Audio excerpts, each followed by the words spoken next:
Lamalungu e-EFF awadikibali awatheneki futhi anamandla azimisele ukudluza usomlomo kanye namakhansela aphakamise ukuthi kusetshenziswe isigatshana u29.1 sokusebenza kwezinhlaka zomasipala.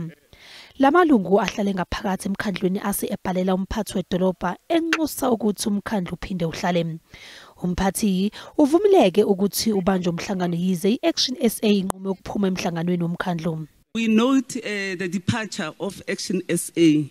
Despite that, in terms of the number of councillors that we have in council, we have 224. So the House must reach 50 plus 1. 50 plus 1 is 113.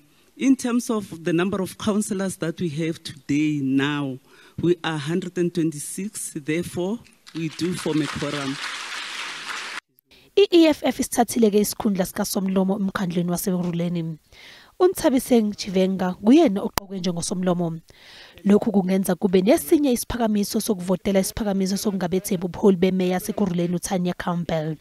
There is a motion of no confidence against the executive mayor that will also be dealt with in the next 7 days. Council itself unanimously requested that we reconvene. Ujongiziwe Dlabathi we-ANC uqokwe njengebamba likasotwebhu omkhulu kulumkhandlu.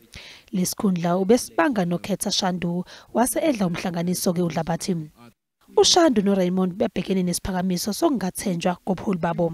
We have tried by all means to convince the Speaker of Council that the motions were actually admissible, in that which he did by himself, he took a decision outside the programming committee itself. In fact, we went to an extent of having another engagement with him, myself being elected as the acting chief whip of council, to try and find a middle ground for him to give confidence into the council that indeed the motions were going to be tabled.